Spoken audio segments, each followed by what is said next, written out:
the so-called innocent sandbaggers, the good sandbaggers, which are the good Germans of yesteryear. The good sandbaggers include George Galloway, Owen Jones. There's a number of them. Then there's more sinister sandbaggers like Amanda Harcourt. They have a cheap trick. They say that if you oppose the AIDS attack, you're an anti Semite. If you don't believe in experimenting on children with nerve agents, it means you're not a feminazi. And this makes sense to the entirety of their worldview. And they dislike when you do not allow insane criminals to take refuge behind rabbis or behind Cornel West or behind the various figures of the Black imagination who stand for truth and international Yoko Ono leading the people. I'll make show you how it operated. Duvall said to me, he's a black man at the Community College of Allegheny County. He knows Bush started AIDS and he supports him for it. So the trickery that was played on me by Wilma Coon and my co-workers was that, with the help of Rosa and Rosa Clemente, was the idea that they disbelieved that Mount Desert Island was arranged by the people who started AIDS. And they wanted the best for me, so they brought in someone who I could partner up with. And then they exploited the neurotrauma that they had used on me to cover for the fact that they knew Mount Desert Island was an abomination and a plan for pornographic genocide that they were making money on at the black market casino in Pittsburgh, Carnegie Mellon University, a venture of peeping toms to evaluate the inner workings of a neuroplasm that they had implanted in a child and tormented with gaslighting to cover for the AIDS attack. In other words, I believed that I still had to argue the truth about what happened. And they were saying that they loved me and wanted to give me the opportunity to argue the truth about what was happening. When in reality, they already knew and supported the AIDS attack and were sabotaging me through a very intimate, private bombing. They used an implant to bomb me. And they had, the University of Pittsburgh had, after I had written Reliving the Nightmare, where I showed how deeply my contemplations and meditations about the Jewish Holocaust survivor community, were, and my sympathies were with them. I danced the hora when I was 6 years old at the Civic Arena. My brother's Jewish. They made a mockery of me by depicting me as a Palestinian. It's typical of this community system, the so-called community system.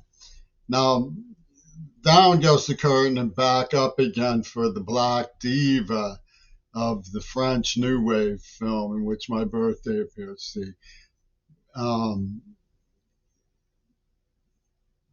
Tracy Chapman says, one white boy goes blind. In other words, your deafness is just a statistic to us. Why should we think of it as anything else? Because they're building an arc. The line, Nelson Harrison scribbles between the lines anything he wants. Because statistical probability allows me to scribble this between the lines.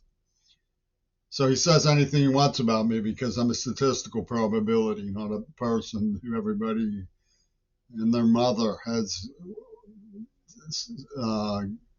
come around to see about. So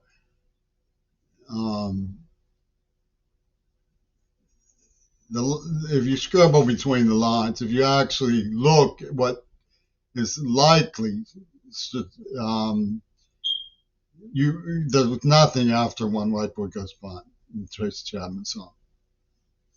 Nothing. But if you look at the actual facts, then you see what comes after, what the hidden verse that isn't said, the unsaid is. One white boy goes blind, one black girl follows Joseph Goebbels. Right? And I'm not making that up. All you have to do is look at the Zell postcard. That came out when Spike Oldley was making Do the Right Thing. The guy was to Spike Oldley, do the right thing is to not care that AIDS was an attack. Unless you can hotwire it to make Duvall's comment. Scribble between the lines of Duvall's comment. I know AIDS was man-made, and I support Bush for it because he's promoting Obama. Woo! The picture in Sal's of the black man in Sal's pizza shop. Woo! Right? And this is all because these fucking assholes who are hotshots, they got to go to school. They didn't need to be taught sign language. They waited tables, so they made twice as much money. They didn't have to work 2 full-time dishwashing jobs to keep up. And they got to go to school. I didn't. I had to work 2 full-time dishwashing jobs to keep up with these waiters who worked, in seasonal labor joints to make enough money to party year-round in Coral Gables. These fucking asshole sandbaggers don't want to pay a deaf man for his work and his injuries. And so they build momentum for Netanyahu and Gaza and then issue papers and proclamations about it. And then here comes the honorary, the transvestite, Latino young lord of Brave New Beach Girls in a pink bikini showing her lovely Nigerian intelligence for UW Dialectical. And it only takes one white woman to stand up to Joseph Goebbels to prove herself a racist. If one white woman stands up to Joseph Goebbels, she's going to prove herself a racist. And this is what comes after One White Boy Goes Blind. One white boy goes blind, and if one white woman takes a stand against Joseph Goebbels, she proves herself a racist. Because Obama would be questioned about his pussy ball game on Midori Goto if anybody raised the issue of Diva. You remember the black woman in Diva? On October 20th, they put it in the kids' mailbag. It's a international syndicate of communication artists who believe in the art.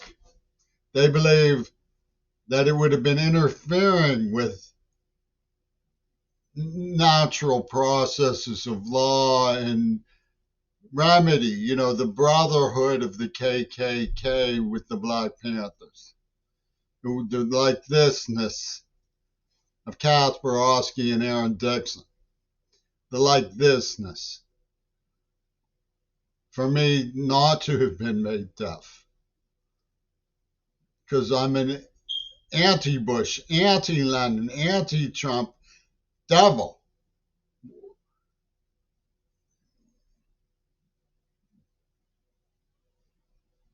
And Carly Simon says so. She says Eno thinks I'm going to get puffy and stinky when he poisons me in the mouth some more. If Michael Reagan doesn't get his favorite scene, oh my. Michael Reagan better get his favorite scene, queer ball.